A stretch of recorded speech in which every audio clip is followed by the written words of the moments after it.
सध्या या जगात प्रेमाच्या नावाखाली किती नाटकं चालली आहेत. कधी इमोशनली अनअवेलेबल म्हणायचं, कधी कमिटमेंट इश्यूजचं कारण द्यायचं, तर कधी सिच्युएशनशिपच्या नावाखाली जबाबदारी टाळायची. मला फ्युचरबद्दल खात्री नाही आहे, मी पास्ट ट्रॉमामधून बाहेर आलो नाही आहे, मला क्लॅरिटी नाही आहे, मला सगळंच कॅज्युअल हवं आहे. किती नवीन नवीन शब्द आणि किती ती विचित्र कारणं. खरं सांगा, हे सगळं नक्की काय आहे?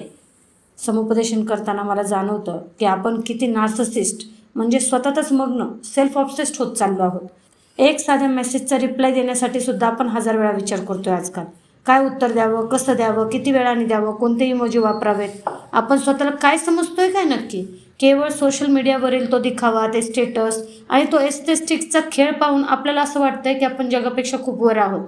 पण आतून किती रिकामे आहोत आपण, पोकळ आहोत, एकटे आहोत हे आपल्या मनाला चांगलंच माहिती आहे. आपण टेम्पररी माणसं, टेम्पररी फिलिंग्स, टेम्पररी गोष्टींच्या मागे धावतोय कारण आपल्याला फक्त ऑप्शन ट्राय करायचे. पण या सगळ्यात आपण समोरच्याला विनाकारण का त्रास देतोय?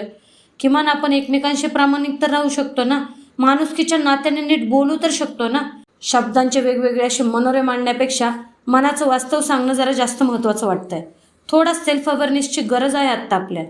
लक्षात ठेवा, जेव्हा काही वर्षांनी हे सौंदर्य, सुंदरता, हे स्टेटस, हा दिखावा संपून जाईल ना, तेव्हा तुम्हाला जाणवेल की खूप उशीर झालाय.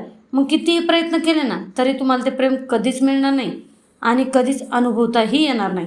आयुष्य पूर्ण या दिखाव्यातच संपून जाईल. विचार करा.